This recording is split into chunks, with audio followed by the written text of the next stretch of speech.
Welcome to Stories of Slavery.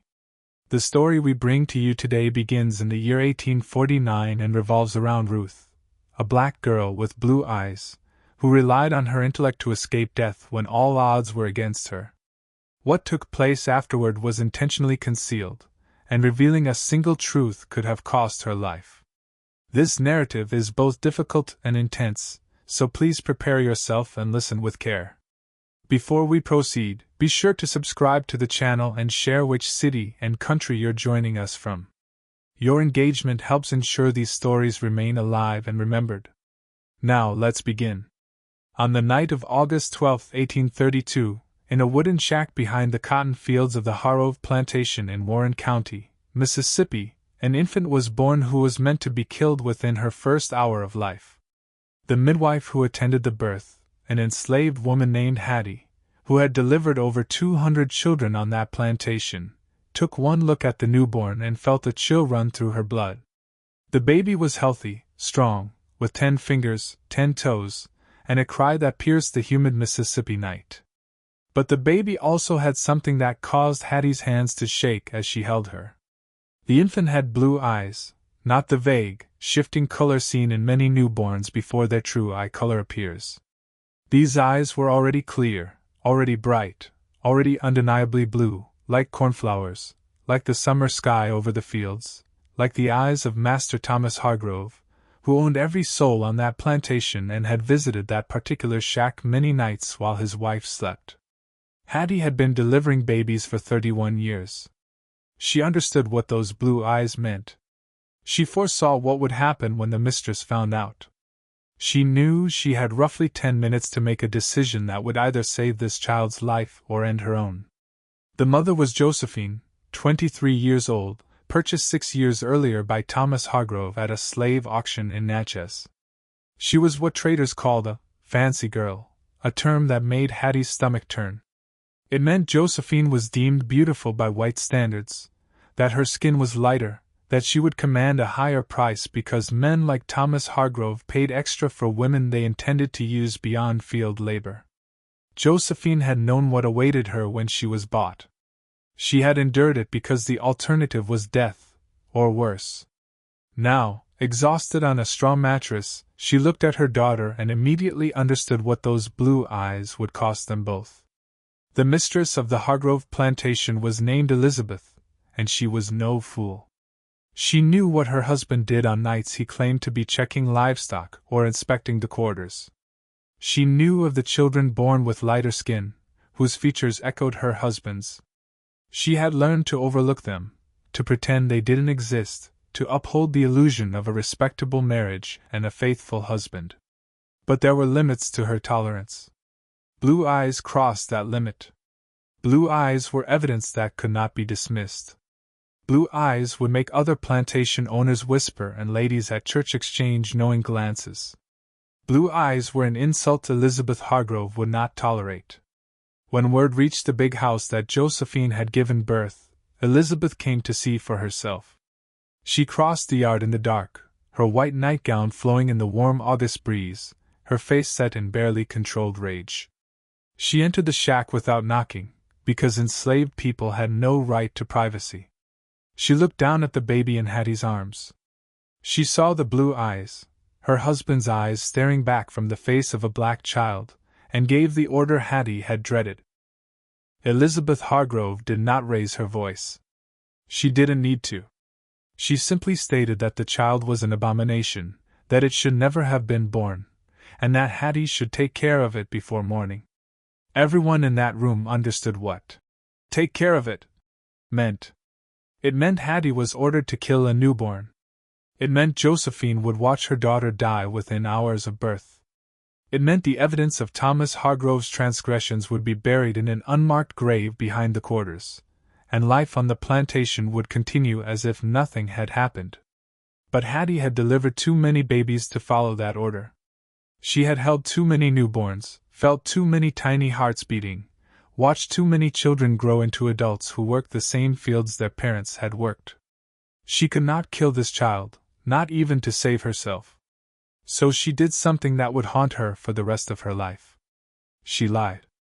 She told Elizabeth she would handle the situation, that the mistress should return to the big house and not trouble herself with such unpleasant matters. When Elizabeth left, satisfied her orders would be obeyed, Hattie wrapped the baby in the cleanest rags she could find and carried her into the night. The slave cemetery lay at the edge of the plantation in a grove of oak trees that offered shade during the brutal Mississippi summers. It was a place where enslaved people buried their dead, marking graves with wooden crosses that rotted within a few years and stones that sank into the soft earth over time. No white person ever visited the slave cemetery. It was beneath their notice, a place for property to dispose of other property. This made it the perfect hiding spot for a child who was supposed to be dead. For 3 days and 3 nights, baby Ruth lived among the graves of those who had died before her.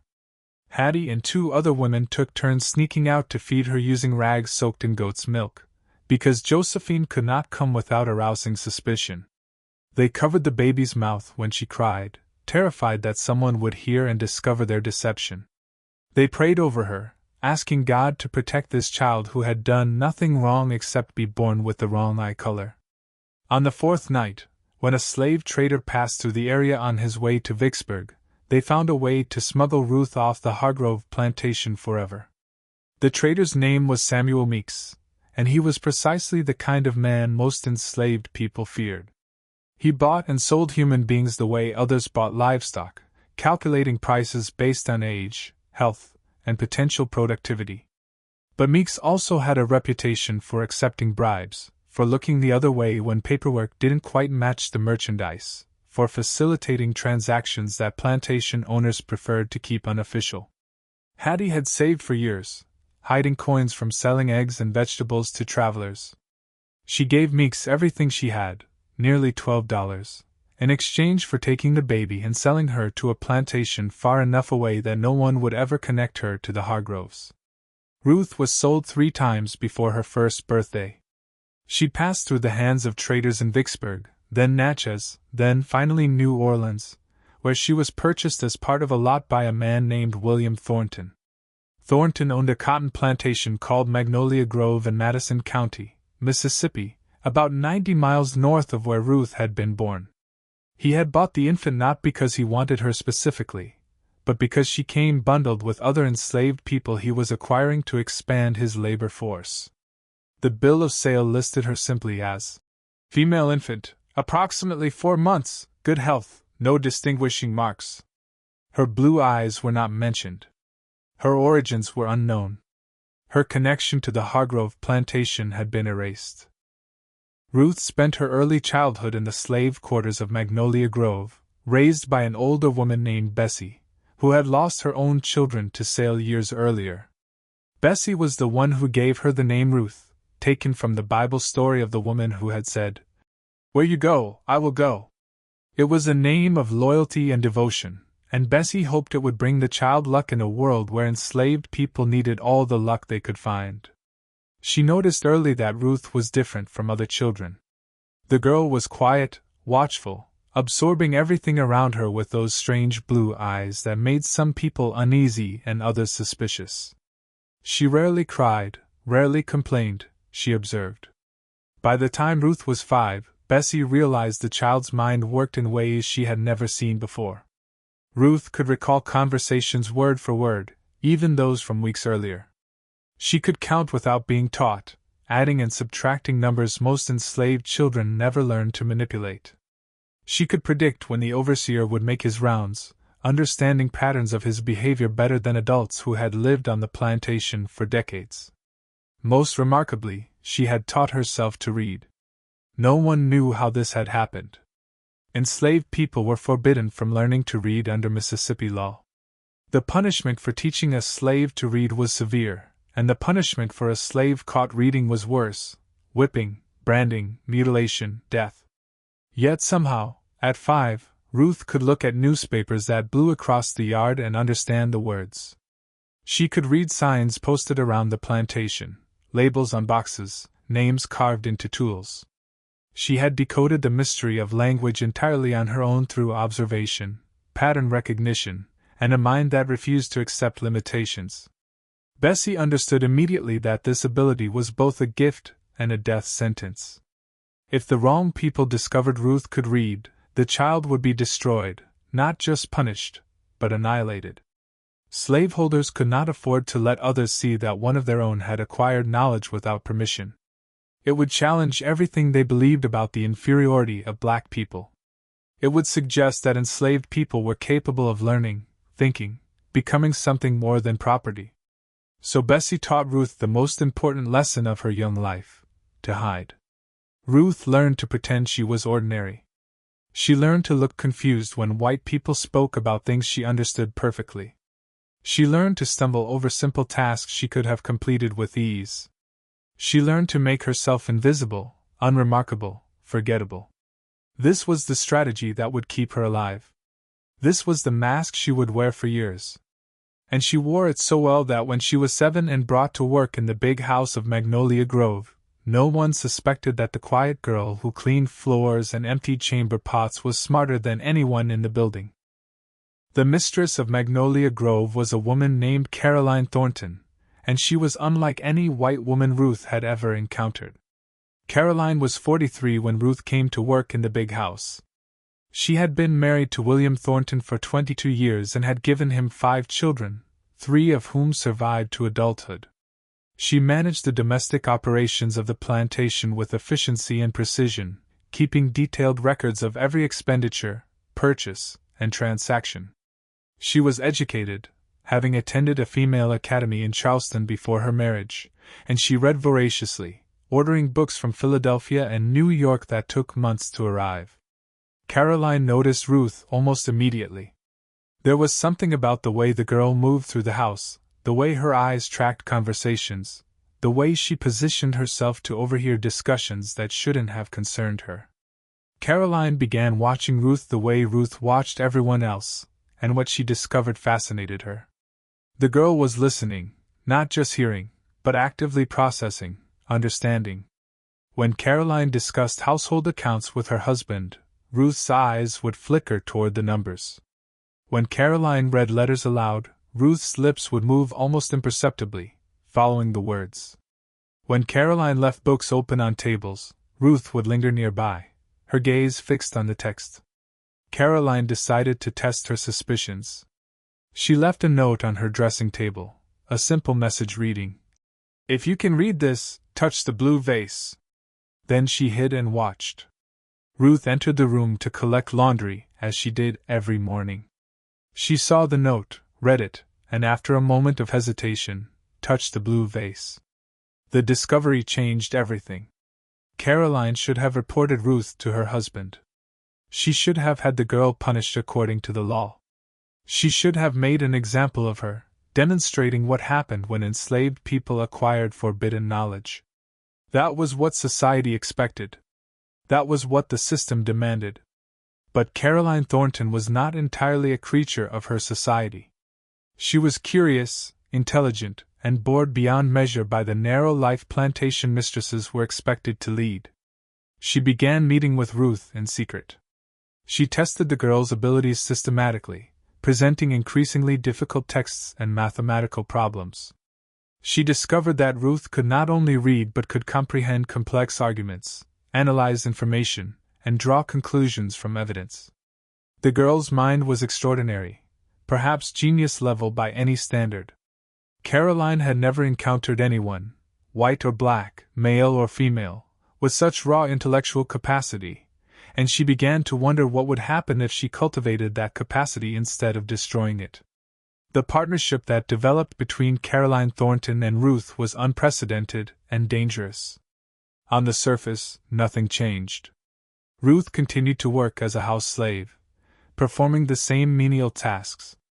But in private, Caroline began educating her systematically. She taught Ruth advanced mathematics, including the accounting methods she used to manage the plantation's finances. She gave Ruth access to books on history, geography, science, and philosophy. She trained Ruth to analyze documents, detect inconsistencies, and identify patterns others missed. Within 2 years, Ruth understood the Thornton plantation's operations better than William Thornton himself. Caroline began using Ruth's abilities for her own purposes. She had long suspected that the overseer was stealing from the plantation, skimming profits from cotton sales, and falsifying expense reports. But she had never been able to prove it because she lacked the time and expertise to audit years of records. Ruth accomplished in 3 weeks what Caroline could not have done in 3 years. She cross-referenced sales receipts with shipping manifests, identified discrepancies between reported and actual production, traced payments to vendors who did not exist. She documented everything in a report that Caroline presented to William, and the overseer was dismissed within a month.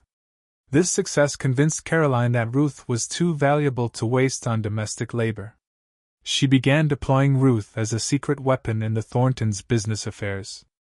When William received correspondence from cotton factors in New Orleans, Ruth would read the letters and identify potential deceptions. When neighbors proposed business partnerships, Ruth would analyze the terms and calculate whether the deals were truly advantageous. When disputes arose over property lines or water rights, Ruth would research legal precedents and suggest strategies for resolution. All of this was done invisibly. No one outside the household knew that the Thorntons' improved business acumen was actually the work of a teenage enslaved girl. The arrangement continued for nearly a decade. Ruth grew from a child into a young woman, and her abilities grew with her. By the time she was 17, in the spring of 1849, she had become indispensable to the operation of Magnolia Grove.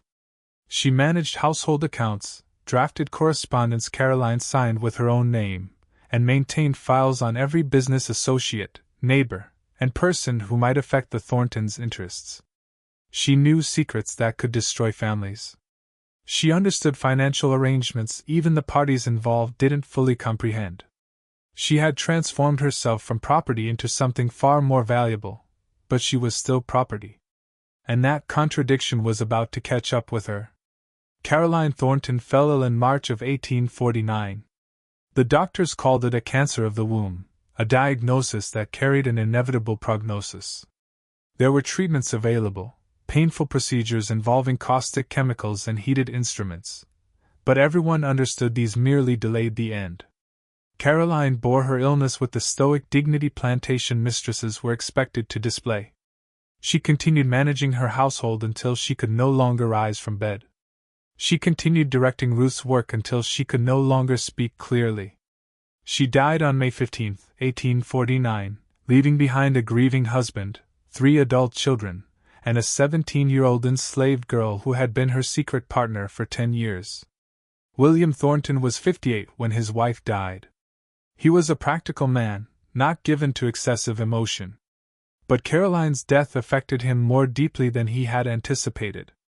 They had not married for love. Their union had been an arrangement between families, a merging of land and resources. But over 22 years, something resembling love had developed. He had relied on her judgment, trusted her management, and never realized how much of the plantation's success was due to her efforts rather than his own. In the weeks following Caroline's death, William began settling her affairs. He reviewed her correspondence, financial records, and personal papers. He wanted to understand her world, the domestic realm he had largely ignored during their marriage. In the process, he discovered something that changed everything he thought he knew about his wife. He found the files on Ruth. Caroline had kept meticulous records of Ruth's education, accomplishments, and contributions to the plantation's business operations. She had documented everything, perhaps intending to eventually share this information with William, perhaps simply unable to resist her habit of thorough record-keeping. The files contained Ruth's analyses of business deals, audits of financial records, and strategic recommendations.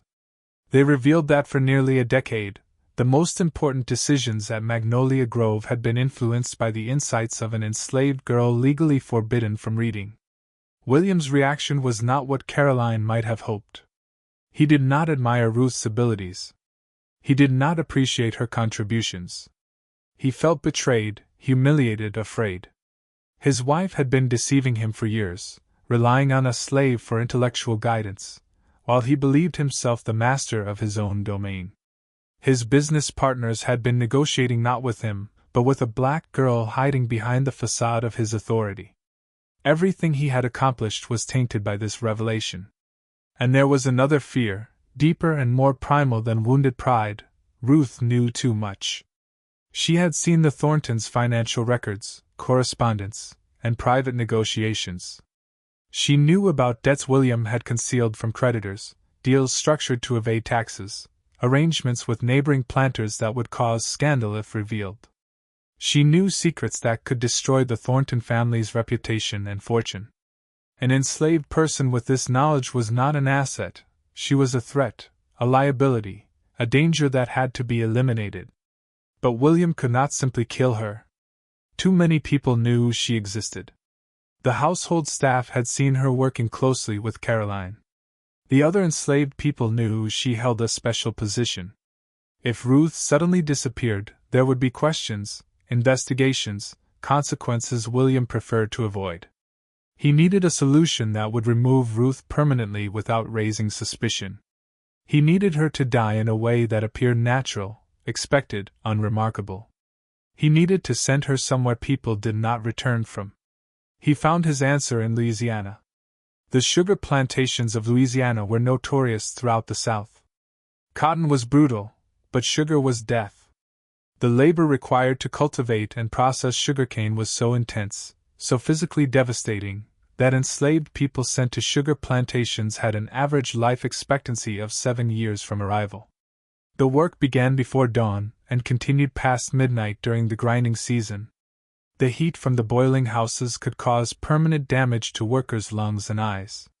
The machines that processed the cane maimed and killed with terrifying regularity.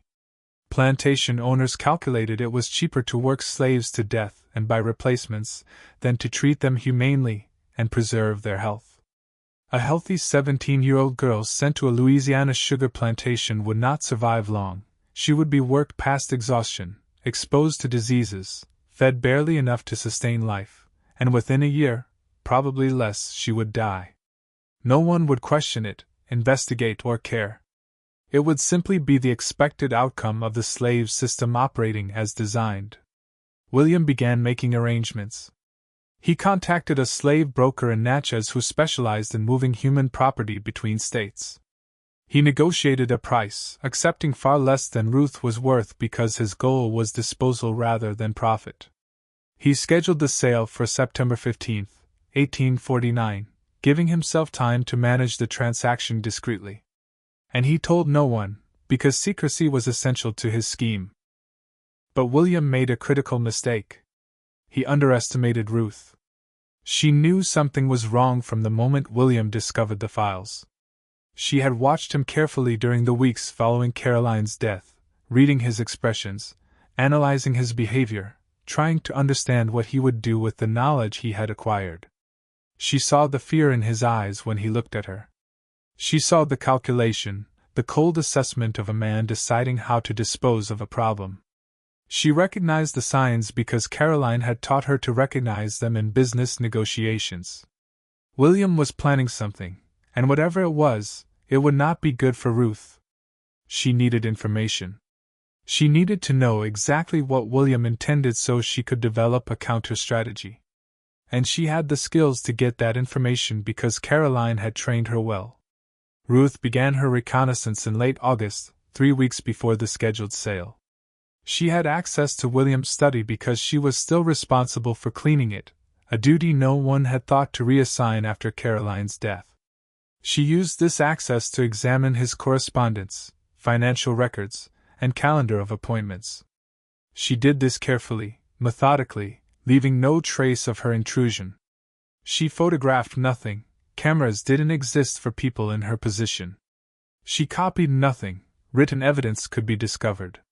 She memorized everything, relying on the extraordinary memory that had served her throughout her life. What she discovered confirmed her worst fears. William had arranged to sell her to a broker named James Patterson, who operated out of Natchez and specialized in bulk sales to Louisiana sugar plantations. The transaction was scheduled for September 15th. Patterson would arrive at Magnolia Grove that morning, inspect the merchandise, complete the paperwork, and transport Ruth to Louisiana before sunset. By the end of the month, she would be working in the sugar fields. By the end of the year, she would likely be dead. Ruth had 17 days to save her own life. The first thing she did was assess her resources. She had no money, no allies among the white population, no legal rights of any kind. She could not appeal to authorities because the law considered her property, not a person. She could not simply run because fugitive slave catchers operated throughout the region, and an escaped slave was worth money to anyone who captured her. She could not fight because physical resistance would result in immediate punishment and would not change her legal status. Every conventional avenue of escape was closed to her. But Ruth had something most enslaved people did not have: information. She had spent 10 years accumulating knowledge about the Thorntons, their neighbors, business partners, and enemies. She knew secrets powerful men wanted kept hidden. She understood relationships and rivalries that could be exploited. She saw connections others missed, and she was willing to use all of this knowledge to survive. The plan she developed over the following days was extraordinarily complex. It required manipulating multiple people simultaneously, predicting their reactions, steering them toward outcomes that served her purposes. It required perfect timing and absolute secrecy. It required Ruth to think several moves ahead like a chess player, anticipating her opponent's strategies. And it required her to take risks that could result in her death if anything went wrong. The first target was a man named Henry Crawford. Crawford owned a plantation adjacent to Magnolia Grove.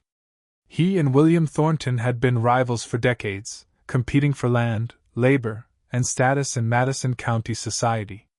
Their disputes had sometimes turned bitter, involving lawsuits over property lines and accusations of slave theft, but they maintained a facade of civility because open warfare between planters was considered unseemly. They attended the same church, served on the same committees, and pretended to be gentlemen even as they schemed against each other. Ruth knew things about Henry Crawford that he desperately wanted kept secret. 3 years earlier, Crawford had entered into a business arrangement with a cotton factor in New Orleans that had resulted in significant financial losses. To cover these losses, Crawford had engaged in fraudulent transactions, forging documents and deceiving creditors. Ruth knew about this because Caroline had discovered it during her investigations, and Ruth had helped analyze the evidence. The information had been filed away, never used because Caroline saw no advantage in exposing Crawford while she was alive. But Ruth saw an advantage now. She began by sending Crawford an anonymous letter. She could not mail it through conventional channels because enslaved people were not permitted to use the postal system. Instead, she arranged for the letter to be delivered through a free black man who worked as a tinker, traveling between plantations to repair pots and sharpen knives. She paid him with a piece of jewelry she had stolen from Caroline's belongings months earlier, hidden away for precisely this kind of emergency. The tinker delivered the letter to Crawford's plantation and disappeared before anyone could question him. The letter was carefully crafted. It did not threaten Crawford directly. It did not demand money or favors. It simply informed him that someone possessed evidence of his fraudulent transactions and suggested that this evidence might become public if certain conditions were not met. The conditions were vague, deliberately so. Ruth wanted Crawford frightened and uncertain. She wanted him looking for enemies, suspecting everyone around him, making mistakes she could exploit. Crawford's reaction was exactly what Ruth had anticipated. He became paranoid. He began investigating his household staff, business partners, and neighbors. He suspected someone close to him had betrayed his secrets, and he was determined to discover who. This investigation distracted him from other concerns and created chaos Ruth could use. The second target was William Thornton himself. Ruth knew that William's plan to sell her depended on secrecy. He did not want his neighbors to know he was disposing of a slave who had been his wife's personal attendant. He did not want anyone asking questions about why a healthy young woman was being sent to the death camps of Louisiana. He needed the transaction to appear routine, unremarkable, forgettable. Ruth decided to make it remarkable. She began spreading information through the enslaved community at Magnolia Grove. She told other house servants that Master William was planning to sell her, that he was sending her to Louisiana, that he was doing this to punish her for something she had not done. The servants talked among themselves, as servants always do. They expressed sympathy for Ruth, who had been a quiet and helpful presence in the household. They wondered why Master William would send away someone who had served Miss Caroline so faithfully. These conversations reached the ears of white people, as Ruth knew they would. Plantation mistresses heard gossip from their maids. Overseers heard rumors from drivers. Within a week, the pending sale of Ruth had become a subject of discussion throughout Madison County. People were curious about why William Thornton was disposing of a valuable slave at a discount. People were asking questions William had hoped to avoid. This attention made William uncomfortable. He had wanted the sale to be invisible, and instead it was becoming a topic of local gossip. He began to worry that someone might investigate, that his reasons for selling Ruth might be discovered, that his secrets might be exposed. He became cautious, hesitant, uncertain. He postponed some preparations for the sale, giving Ruth additional time to execute her plan. The third target was the most dangerous. His name was James Patterson, the slave broker who would transport Ruth to Louisiana. Patterson was a professional. He had been trading in human beings for 20 years, and he had learned to evaluate enslaved people the way horse traders evaluated livestock. He looked for signs of illness, injury, disability. He looked for scars that indicated punishment, which might suggest a troublesome temperament. He looked for evidence of value that might allow him to demand higher prices from buyers. He was not easily fooled and not sentimental about his merchandise. Ruth understood she could not manipulate Patterson directly. He had no secrets she knew of, no leverage she could apply, but she could affect the conditions under which he operated. She could change the context of the transaction in ways that might alter its outcome. She discovered that Patterson had a competitor. Another broker, named Thomas Reed, operated out of Vicksburg, and the two men had been feuding for years over territory and clients. They undercut each other's prices, spread rumors about each other's reliability, and occasionally resorted to more direct forms of sabotage. The rivalry was well known in the slave trading community, though most plantation owners were unaware of its intensity. Ruth sent a second anonymous letter, this time to Thomas Reed. She informed him that James Patterson was planning a significant purchase at Magnolia Grove on September 15, that the transaction would include several valuable slaves, and that Patterson had been boasting about stealing clients from Reed's territory. The letter was designed to provoke Reed into action, to create conflict between the two brokers that would disrupt the planned sale. Reed responded exactly as Ruth had hoped. He arrived at Magnolia Grove on September 10, 5 days before Patterson was scheduled to appear. He presented himself to William Thornton as a reputable broker offering competitive prices, and he suggested that William might want to consider alternatives before committing to any particular transaction. His arrival confused William, who had not expected competition for a sale he had tried to keep secret. It raised questions about how Reed had learned of the pending transaction. It created uncertainty that William found deeply unsettling. While William was distracted by Reed's unexpected appearance, Ruth executed the next phase of her plan.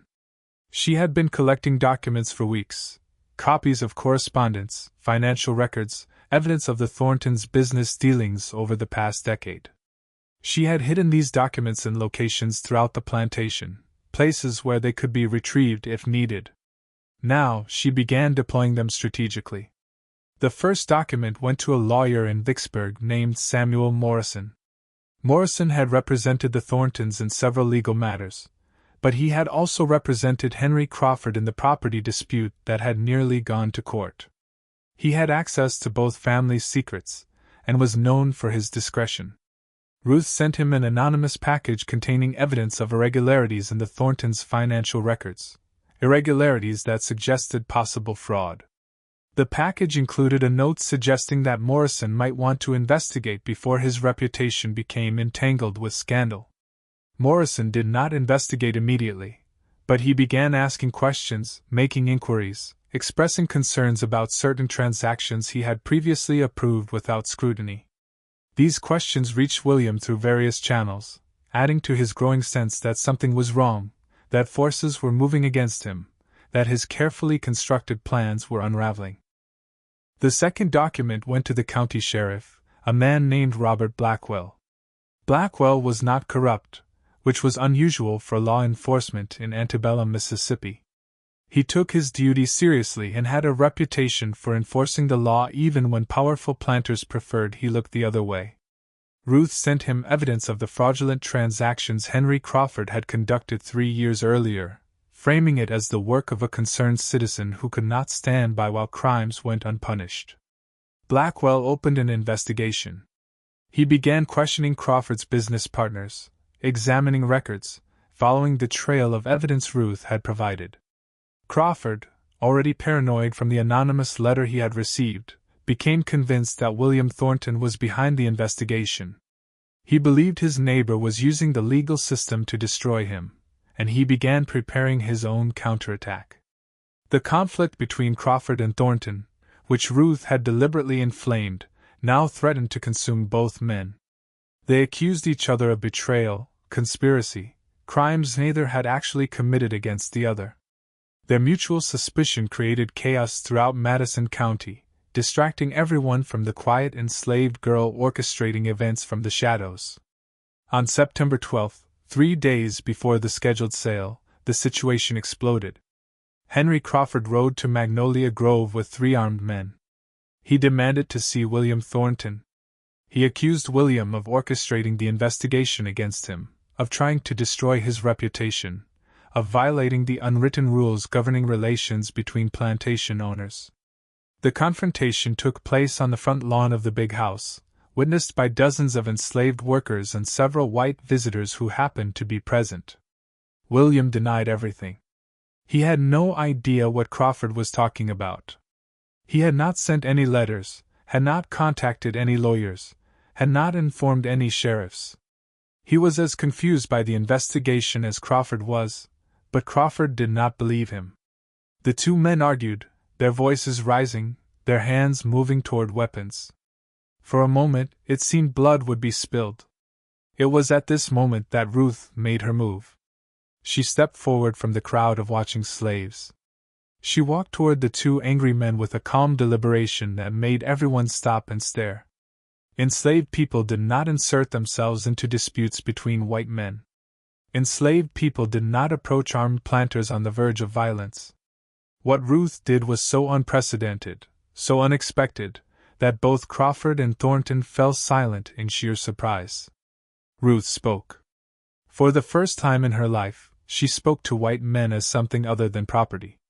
She spoke with the confidence of someone who held power, even though the law said she had none. She told them she knew who had sent the letters. She knew who had informed the sheriff.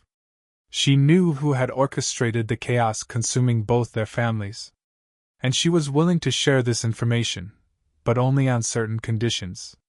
The conditions were simple. Ruth wanted her freedom. She wanted legal documentation of her emancipation signed by William Thornton and witnessed by Henry Crawford. She wanted safe passage out of Mississippi, guaranteed by both men.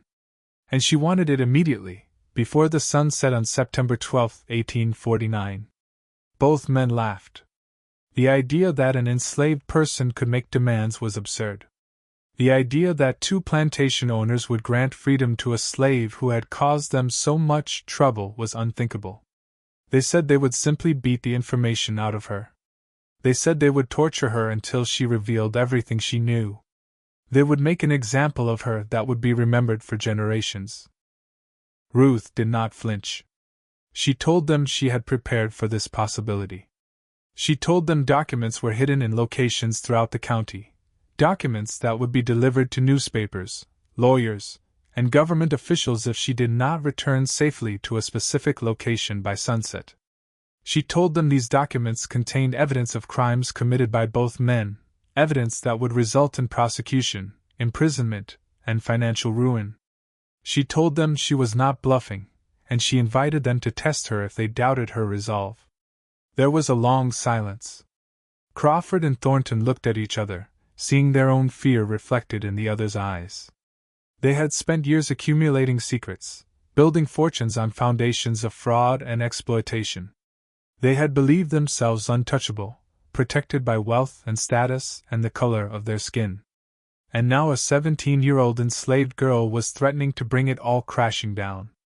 William Thornton spoke first. He asked Ruth what guarantee he had that she would not release the documents even after receiving her freedom.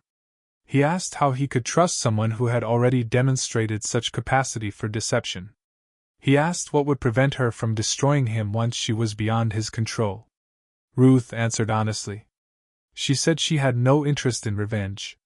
She had no desire to see either man imprisoned or impoverished. She simply wanted to live. She wanted to be free. She wanted to walk away from Magnolia Grove and never look back. If they gave her freedom, she would disappear. She would take her secrets with her and never speak of them again. But if they refused, if they tried to harm her, if they sold her to Louisiana as William had planned, then she would ensure they suffered consequences far worse than anything she had experienced. The negotiation that followed lasted 3 hours. It took place in William Thornton's study with Ruth seated across from the two men who had enslaved and terrorized people like her for their entire lives. They bargained over terms. They argued about guarantees. They threatened and cajoled and ultimately surrendered to the reality that Ruth had outmaneuvered them. At sunset on September 12, 1849, Ruth walked out of Magnolia Grove as a free woman. She carried papers documenting her emancipation, signed by William Thornton and witnessed by Henry Crawford. She carried a small amount of money she had demanded as part of the negotiation. And she carried the knowledge that she had accomplished something the entire system of slavery was designed to prevent. She had freed herself. The road from Magnolia Grove led south toward Vicksburg, then west across the Mississippi River into Louisiana, then further west into Texas and eventually into Mexico, where slavery did not exist and where a black woman with blue eyes might find something resembling safety. Ruth knew this route because she had studied maps in Caroline Thornton's library, memorizing geography the way she memorized everything else, storing information that might someday prove useful. She had not known then that she would need to flee for her life. She had simply been curious, hungry for knowledge, unable to resist learning even when the knowledge served no immediate purpose. Now, that curiosity might save her. But freedom on paper was not the same as freedom in practice. Ruth understood this as she walked away from the plantation that had been her prison for 17 years. The documents she carried meant nothing to the slave catchers who roamed the roads of Mississippi, men who earned their living by capturing black people and returning them to bondage. These men did not examine papers carefully. They did not give accused runaways the benefit of the doubt. They seized first and asked questions later, knowing that even a free black person could be sold back into slavery if no one came forward to vouch for their status. The legal system was designed to favor slaveholders, to assume that any black person without a white protector was property that had wandered from its owner. Ruth had anticipated this danger. She had planned her escape route carefully, identifying safe houses where she might find shelter, calculating distances between towns, estimating how far she could travel before exhaustion forced her to stop. She had also prepared contingencies, alternative plans she could implement if her primary route became impossible. The months of preparation that had gone into her confrontation with Thornton and Crawford had also produced a detailed strategy for survival after that confrontation succeeded. The first night of freedom was the most dangerous.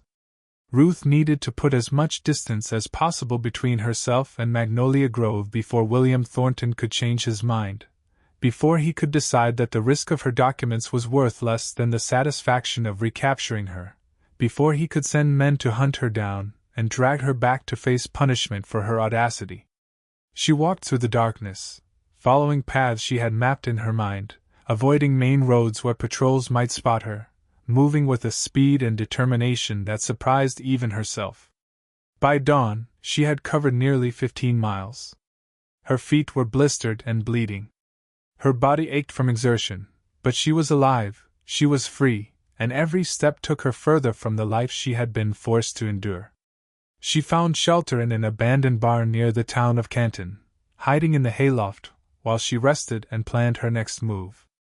She slept fitfully, waking at every sound, terrified that someone would discover her hiding place. But no one came. The barn remained silent, except for the rustling of mice and the distant sounds of farm animals beginning their day. She resumed walking at sunset, traveling through another night of darkness and uncertainty. The second day brought her to the outskirts of Vicksburg, a city that sat on bluffs overlooking the Mississippi River. Vicksburg was a hub of commerce and slave trading, one of the busiest ports in the region. Thousands of enslaved people passed through its markets every year, bought and sold like livestock, shipped upriver and downriver to plantations throughout the South. It was a dangerous place for a black woman traveling alone.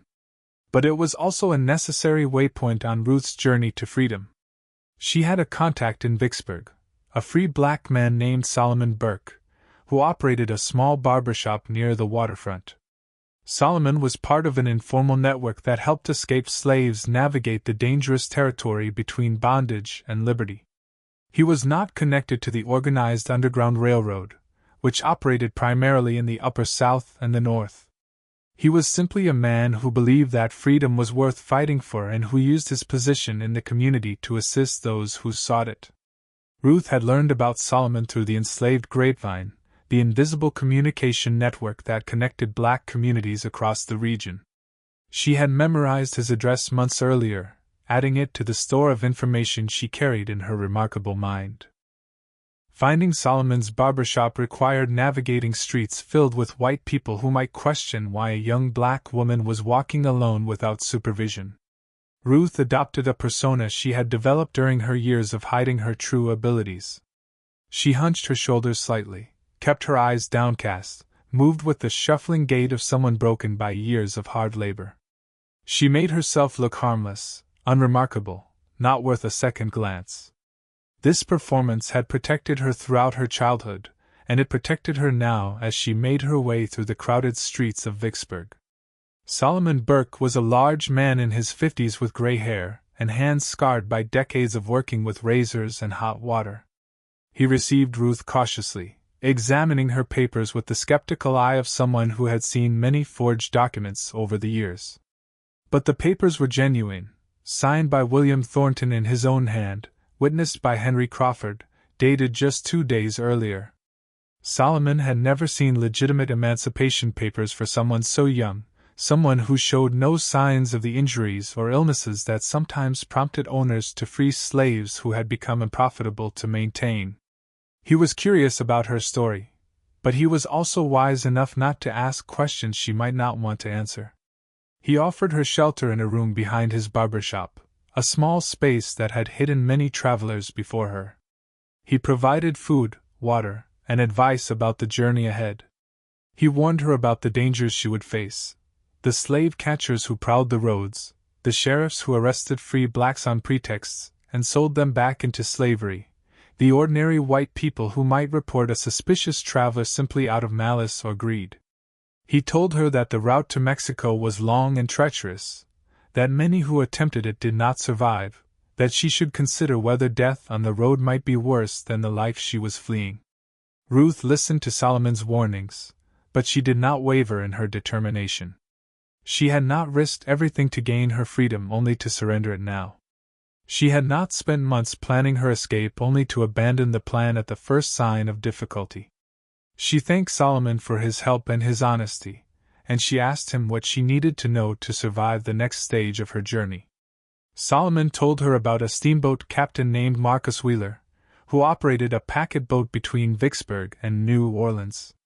Wheeler was not an abolitionist. He was not motivated by moral conviction or religious faith. He was simply a businessman who had discovered that transporting certain passengers could be profitable if done discreetly. He charged high prices for his services, but he delivered his cargo safely, and he asked no questions about origins or destinations. Ruth had money from her negotiation with Thornton, enough to pay Wheeler's fee with some leftover for the journey ahead. The meeting with Wheeler took place at midnight on the Vicksburg waterfront. The captain was a weathered man in his 40s with the permanent squint of someone who spent his life staring into sun and wind. He examined Ruth's papers briefly, more interested in her money than her legal status. He quoted a price that was nearly double what Solomon had estimated. But Ruth had anticipated this, and had hidden reserves she revealed only when necessary. She paid Wheeler half in advance, with the other half promised upon safe arrival in New Orleans. The journey downriver took 3 days. Ruth spent most of that time hidden in a compartment below the main deck, a cramped space modified to conceal passengers who preferred not to be seen. She was not alone in the compartment. 2 other travelers shared the space with her, a man named Frederick, who had escaped from a plantation in Tennessee, and a woman named Clara, who had purchased her own freedom after years of saving and was now fleeing a former owner who disputed the validity of her papers. They did not speak much during the journey. There was little to say, and silence was safer than conversation that might be overheard. New Orleans was unlike anything Ruth had ever experienced. The city was vast and chaotic, a swirling mix of cultures and languages that overwhelmed her senses after the rural isolation of Madison County. French, Spanish, and English blended together in the streets. Free people of color walked openly, operating businesses, owning property, living lives that would have been impossible in Mississippi. Enslaved people moved through the city alongside their owners, some appearing almost as well dressed as the whites they served, others bearing marks of brutal treatment Ruth recognized from her own experience. The city was a contradiction. A place where slavery coexisted with a significant free black population, where the lines between bondage and liberty were sometimes blurred in ways Ruth found both hopeful and confusing. She did not linger in New Orleans. The city might be more tolerant than the Mississippi countryside, but it was still dangerous for a young black woman traveling alone. Slave traders operated openly in the markets, and kidnappers targeted free blacks who might be sold before anyone noticed their disappearance. Ruth used the contacts Solomon had provided to find passage on a ship heading west along the Gulf Coast toward Texas, and eventually Mexico. The ship was a coastal trader carrying cotton and sugar to markets in Galveston. Its captain was a Yankee from Massachusetts who had no particular feelings about slavery, but was willing to transport paying passengers regardless of their color. Ruth paid for her passage with the last of her money from the Thornton negotiation, calculating that she would need to find work once she reached Texas, that her resources would not last indefinitely, that survival would require more than just escape. The voyage along the Gulf Coast took 2 weeks. Ruth spent the time learning everything she could about Texas and Mexico, questioning sailors and fellow passengers about conditions in the territories ahead. She learned that Texas had been an independent republic before joining the United States in 1845, that slavery was legal there and expanding rapidly as cotton cultivation spread westward, that the Mexican border was porous and poorly guarded, that thousands of escaped slaves had found freedom by crossing into territory where bondage did not exist. She learned the names of towns near the border, the routes other refugees had followed, the dangers that awaited those who attempted the crossing. She also learned about the Fugitive Slave Act that Congress was debating in Washington. The law, which would eventually pass in 1850, would require citizens throughout the United States to assist in the capture of escaped slaves, would deny accused fugitives the right to trial by jury, and would impose severe penalties on anyone who aided runaways. The law had not yet passed when Ruth made her journey, but its approach cast a shadow over everyone fleeing bondage. Even if she reached Mexico, she would never be truly safe as long as the United States existed in its current form. The slave power reached everywhere, corrupting laws, buying politicians, ensuring that no black person could ever feel secure. The ship landed at Galveston on October 3, 1849. Ruth had been traveling for 3 weeks, had covered hundreds of miles by foot, steamboat, and sailing vessel, had passed through territories where she could have been captured and returned to slavery at any moment. She was exhausted and frightened and uncertain about what lay ahead, but she was also alive. She was also free, and she was closer to permanent safety than she had ever been before. Galveston was a young city barely 2 decades old. Built on a barrier island in the Gulf of Mexico, it served as the primary port for the Republic of Texas and later the state, handling cotton and other goods that flowed from the interior to markets around the world. The city had a small free black population, mostly skilled workers who had arrived from other parts of the South, and Ruth found temporary shelter with a family Solomon Burke had recommended through his network of contacts. She stayed in Galveston for 2 weeks, resting and recovering from the physical toll of her journey. During this time, she began to understand that her escape was not complete, that dangers remained she had not fully anticipated. Word of her departure from Magnolia Grove had spread through the networks that connected slaveholders across the South. William Thornton had not sent men to pursue her, as she had feared. He had done something worse. He had placed advertisements in newspapers throughout the region, offering a reward for information about a runaway slave matching her description, claiming that her freedom papers were forged, asserting that she remained his lawful property despite the documents she carried. The advertisements were lies. Ruth's papers were genuine, signed under duress perhaps, but legally valid nonetheless. But the truth mattered less than the perception. And the perception was that a significant reward awaited anyone who captured the blue-eyed black girl and returned her to Mississippi. Slave catchers began looking for her. Local authorities began paying attention to young black women traveling alone. The protection her freedom papers should have provided was undermined by Thornton's campaign of disinformation. Ruth realized she needed to change her plans. She could not travel openly to the Mexican border. She could not rely on the established routes other refugees had followed. She needed to disappear, to become someone else, to shed the identity Thornton was using to hunt her. She needed to do what she had always done best, become invisible. The transformation began with her appearance. Ruth's most distinctive feature was her blue eyes, the characteristic that had marked her for death at birth and now made her easy to identify. She could not change her eye color, but she could make it less noticeable. She obtained a pair of spectacles with darkened lenses, the kind people with sensitive eyes sometimes wore to protect against sunlight. The glasses obscured her eyes enough that casual observers wouldn't notice their unusual color. They also changed her appearance significantly, making her look older and more scholarly, less like the descriptions circulating in the wanted advertisements. She changed her name as well. She became Sarah Johnson, a common name that would not attract attention, an identity that had no connection to the Ruth who had escaped from Magnolia Grove. She practiced speaking with a different accent, adopting the patterns of free blacks from New Orleans rather than the Mississippi countryside. She modified her posture, her walk, her mannerisms, becoming someone new in every way she could control. The new identity required documentation. Ruth could not use the freedom papers Thornton had signed because those papers identified her as Ruth and would connect her to the wanted advertisements. She needed new papers, documents that would establish Sarah Johnson as a free woman of color with a legitimate history and a legal right to travel. Obtaining such documents was illegal, but it was not impossible. Forgery was a thriving industry in the antebellum South, serving everyone from escaped slaves seeking freedom to white criminals seeking new identities. Ruth found a forger in Galveston who produced papers that would pass all but the most rigorous inspection, papers establishing Sarah Johnson as a seamstress from New Orleans traveling to visit relatives in San Antonio. With her new identity established, Ruth resumed her journey toward Mexico. She traveled by stagecoach from Galveston to Houston, then by wagon train from Houston toward San Antonio. The journey was slow and uncomfortable, covering territory that was still raw frontier, passing through settlements that were barely more than collections of shacks and saloons.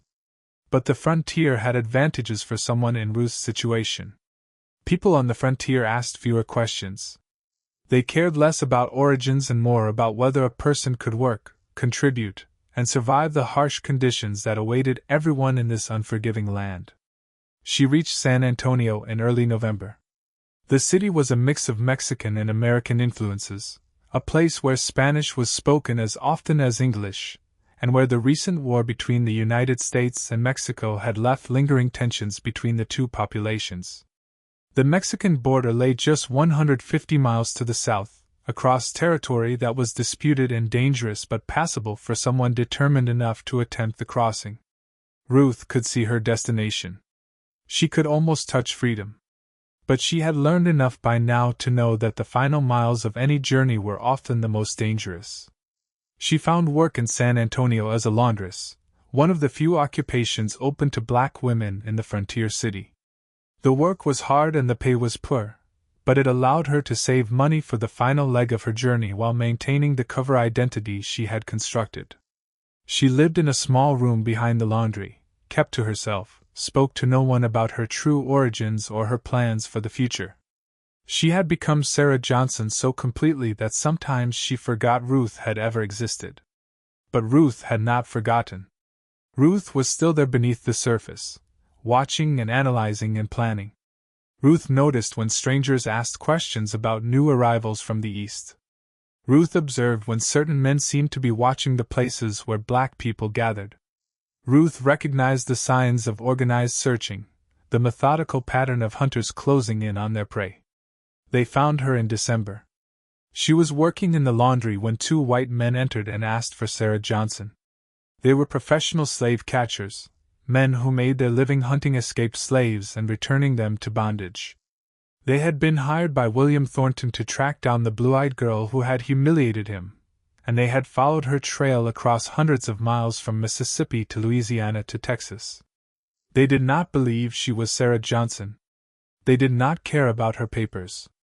They had a physical description and a substantial reward, and they intended to collect. Ruth had prepared for this moment. She had always known that running was only a temporary solution, that eventually she would have to confront the forces pursuing her. She had spent the weeks in San Antonio not just working and saving but also planning, developing strategies for the confrontation she knew was coming. She had identified allies and resources. She had studied the legal system of Texas, learning how it differed from the laws of Mississippi and what protections might be available to someone in her situation. She had positioned herself to fight. The slave catchers made their first mistake by assuming Ruth would be easy to capture. They were accustomed to taking scared and isolated runaways, people who had no resources and no support, who could be seized and transported before anyone knew what had happened. They did not expect organized resistance. They did not anticipate that this particular target had been preparing for them. Ruth's response was immediate and coordinated. She had previously established relationships with several members of San Antonio's small abolitionist community, white people and free blacks who opposed slavery and who were willing to take risks to help those fleeing bondage. When the slave catchers arrived, Ruth's allies swung into action. A lawyer named Thomas Bennett appeared at the laundry within an hour, demanding that the catchers produce legal documentation of their authority to seize anyone. A local businessman named William Cooper filed a complaint with the sheriff, alleging that the catchers were planning to kidnap a free woman.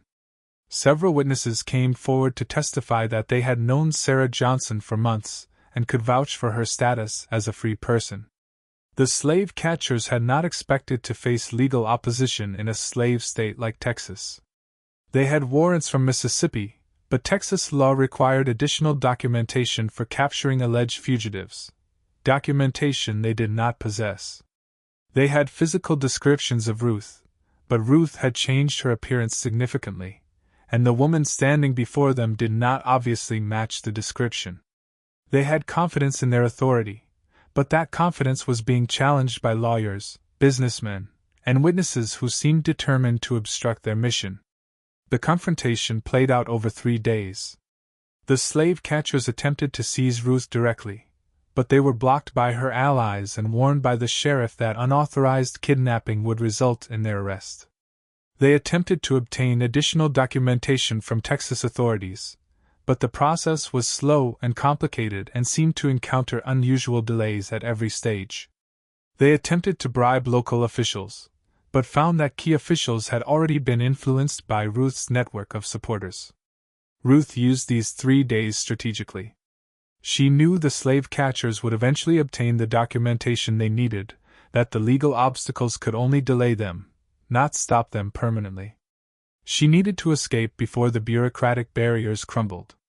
She needed to reach Mexico, where American warrants had no authority and where slave catchers could not follow. On the night of December 15, 1849, Ruth fled San Antonio.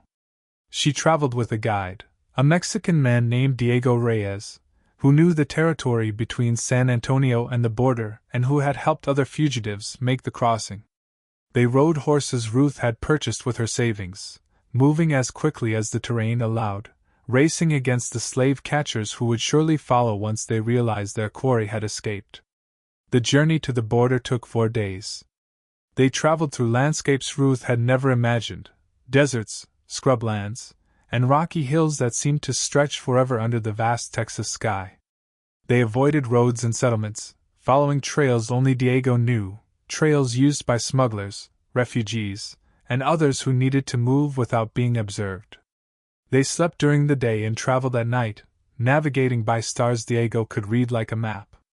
On December 19, 1849, they reached the Rio Grande. The river was low at this time of year, shallow enough to wade across in many places. On the other side lay Mexico, a country that had abolished slavery in 1829, a country where Ruth would finally be beyond the reach of American law and American slave catchers. She could see the far bank from where she stood. She could see the promised land that had seemed impossibly distant just months earlier when she had been planning her escape from Magnolia Grove. But the crossing would not be simple. The slave catchers had followed more quickly than Ruth had anticipated. Diego spotted them in the distance, 3 riders moving fast along the trail Ruth and Diego had followed.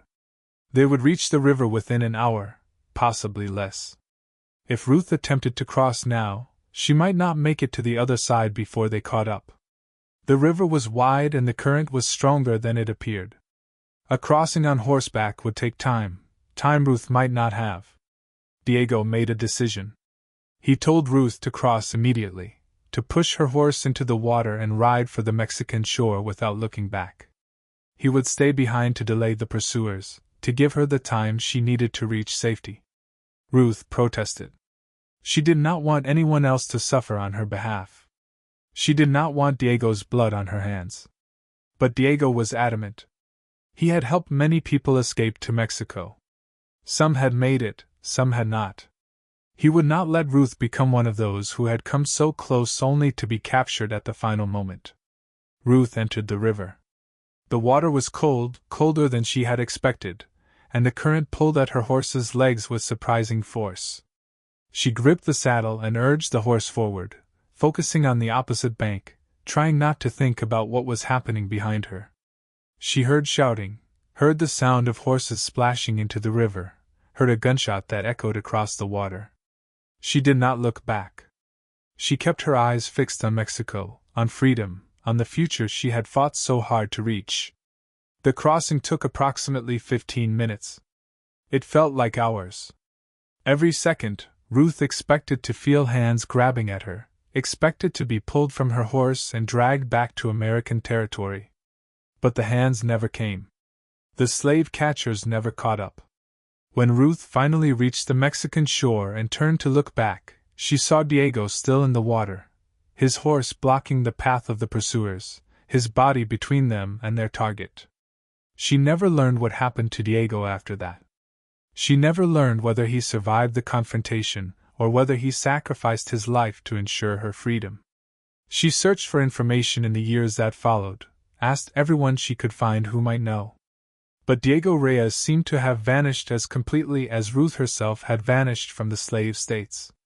He became one of the countless unrecorded heroes of the struggle against slavery, a person whose courage made someone else's freedom possible, and whose name was never written in the history books. Ruth crossed into Mexico on December 19, 1849. She was 17 years old. She had traveled more than 1,000 miles from the plantation where she had been enslaved.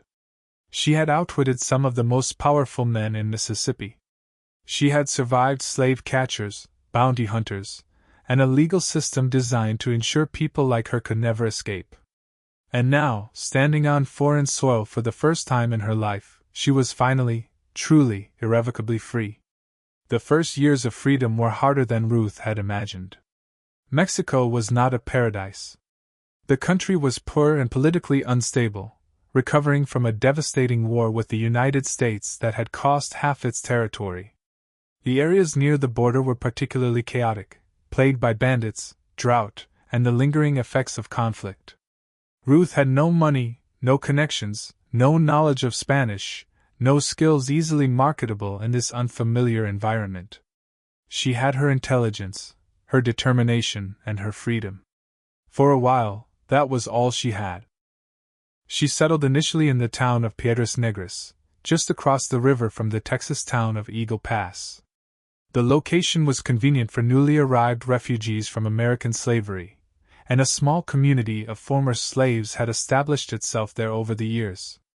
Ruth found work as a domestic servant, a role painfully familiar but at least providing food and shelter, while she learned the language and customs of her new country. She was no longer Ruth or Sarah. She chose a new name for her new life, a name with no connection to anything that had come before. She became Maria Santos, a woman without a past, a person who existed only in the present tense. The education Caroline Thornton had given her proved surprisingly valuable in Mexico. Ruth's ability to read and write English made her useful to merchants who traded across the border, to lawyers who needed documents translated, to officials who dealt with American authorities on various matters. As her Spanish improved, she became even more valuable, able to move between languages and cultures with a fluency few others possessed. She began working as a translator and secretary, earning enough to rent her own room and save small amounts for the future. She was building a new life, one word at a time, one transaction at a time. But freedom did not erase the past. Ruth carried the memories of Magnolia Grove with her, the humiliations and cruelty she had witnessed and endured, the knowledge of what slavery truly meant for those trapped within its grip. She thought about the people she had left behind, the enslaved community at Magnolia Grove who had no opportunity to escape, who were still laboring in the cotton fields while she walked free under Mexican skies. She thought about Bessie, who had raised her and named her and taught her to hide.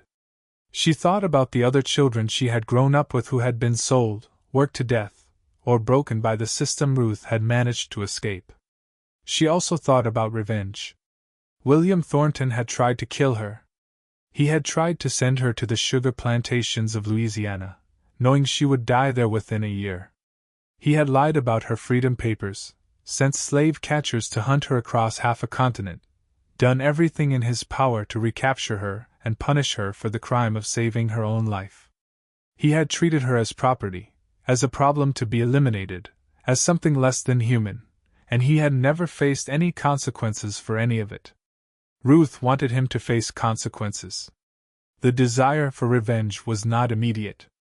In the first years of freedom, survival consumed all her attention and energy. But as her situation stabilized, as she established herself in her new identity and her new country, the old anger began to resurface. She had escaped, but escape was not justice. She had survived, but survival was not victory. Thornton was still living comfortably on his plantation, still owning and exploiting human beings, still believing he had the right to destroy anyone who challenged his authority. Ruth began gathering information. She used her position as a translator to access documents and correspondence that crossed the border, learning about the political and economic conditions in the American South. She maintained contact with the network of abolitionists and escaped slaves who moved between the two countries, collecting intelligence about specific plantations and specific slaveholders. She learned that William Thornton was still operating Magnolia Grove, that his finances had suffered somewhat after the chaos she had created during her escape, but that he remained one of the wealthier planters in Madison County. She also learned about the growing tensions between North and South over the issue of slavery. The Compromise of 1850 had temporarily diffused the conflict, but the underlying issues remained unresolved. Abolitionists in the North were becoming more vocal and more organized. Slaveholders in the South were becoming more defensive and more extreme.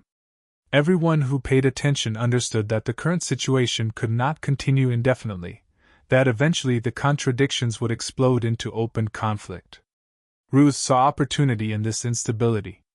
She began corresponding with abolitionists in the North using the network of contacts she had developed during her years in Mexico. She shared information about conditions on southern plantations, about the methods slaveholders used to control their property, about the experiences of those who had escaped bondage. Her letters were articulate and detailed, drawing on the education Caroline Thornton had provided and the analytical skills she had developed during years of managing the Thorntons' business affairs. She wrote under a pseudonym, protecting her identity while making her voice heard. These letters attracted attention. Abolitionists recognized that the information Ruth provided was more detailed and more authoritative than what they typically received from escaped slaves. Most runaways came from the fields and had limited knowledge of their owners' business operations. Ruth had seen the inside of the plantation system, had understood how it functioned economically, socially, and politically. Her insights were valuable to people trying to dismantle that system. In 1854, Ruth received a letter from a man named William Lloyd Garrison, the editor of The Liberator and one of the most prominent abolitionists in America. Garrison had read Ruth's correspondence and wanted to know more about her story. He wanted to know whether she would be willing to share her experiences publicly, to become a voice in the growing movement against slavery. He wanted to know whether she would consider coming to the North, where she could speak to audiences who needed to understand what slavery truly meant. Ruth considered the offer carefully. Returning to the United States would mean returning to danger. The Fugitive Slave Act was now in effect, requiring citizens to assist in the capture of escaped slaves regardless of what state they lived in. She could be seized in Boston as easily as in Mississippi, dragged back to bondage despite everything she had done to escape.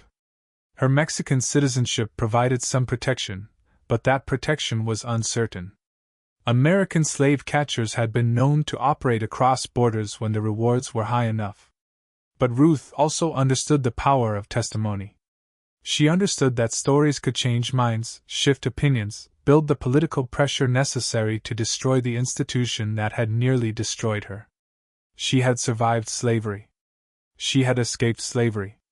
Now she had the opportunity to fight slavery, to contribute to its eventual abolition, to ensure that no one else would suffer what she had suffered. She accepted Garrison's invitation.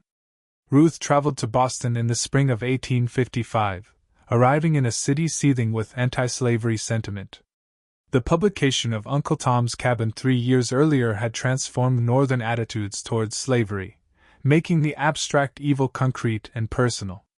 The Anthony Burns case the previous year had outraged Boston citizens, who had watched federal marshals drag an escaped slave back to bondage through streets lined with protesters.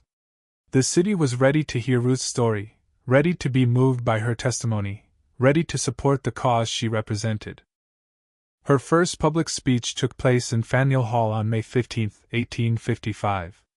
She stood before an audience of more than 2,000 people, looking out at white faces eager to hear what she had to say. She was nervous, more nervous than she had been during any of the dangerous moments of her escape. But she had learned to hide her fear, to present a calm exterior regardless of what she felt inside. She took a deep breath, opened her mouth, and began to speak. She told them about being born with blue eyes. She told them about the order to kill her, about Hattie's desperate deception, about growing up among people who had saved her life at the risk of their own. She told them about Caroline Thornton, the complicated woman who had educated her while owning her, who had given her tools to fight while never questioning the system that made the fight necessary. She told them about discovering the plot to send her to Louisiana, about the 17 days of planning and manipulation, about walking away from Magnolia Grove as a free woman while the most powerful men in Madison County stood helpless to stop her. The audience was transfixed. They had heard escaped slaves speak before, had listened to accounts of whippings, separations, and the daily cruelties of bondage, but they had never heard a story like Ruth's. They had never encountered a former slave who spoke with such analytical precision, who described the mechanisms of the system with such devastating clarity, who had defeated her oppressors not through physical resistance, but through superior intelligence and planning. Ruth's story challenged everything they thought they knew about enslaved people. It proved that the supposed inferiority of black people was a lie told by those who benefited from that lie. The speech was a sensation. Newspapers throughout the North reported on the blue-eyed former slave who had outwitted her masters. Abolitionists invited Ruth to speak in cities across the region, from New York to Philadelphia to Cleveland to Chicago. She became a celebrity of the movement. Her story was repeated in pamphlets, articles, and sermons. She became proof that slavery was not just morally wrong but practically doomed, that the system could not survive if enslaved people like Ruth existed, people who were clearly equal or superior to those who claimed to own them. But Ruth had not come to the North simply to tell her story. She had come for revenge. She had never forgotten William Thornton. She had never forgiven him for trying to kill her, for hunting her across the continent, for treating her as something to be disposed of rather than someone to be respected. Now she had a platform. Now she had an audience.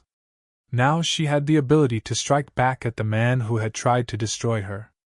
She began including Thornton by name in her speeches. She described his plantation, his business practices, his treatment of enslaved people. She detailed the fraud she had discovered during her years of managing his affairs, the debts he had concealed, the partners he had cheated. She exposed him publicly, making his name synonymous with the worst excesses of the slave system, ensuring that his reputation would be destroyed even if he never faced legal consequences for his crimes. The exposure had consequences. Northern businessmen who had previously dealt with Thornton began distancing themselves from the connection. Banks that had extended him credit became more cautious. The cotton factors in New Orleans who purchased his crops started offering lower prices, claiming concerns about the reliability of his shipments. Ruth could not touch Thornton directly, but she could damage him economically, chipping away at the fortune he had built on the bodies of enslaved people. Word of Ruth's speeches reached Madison County.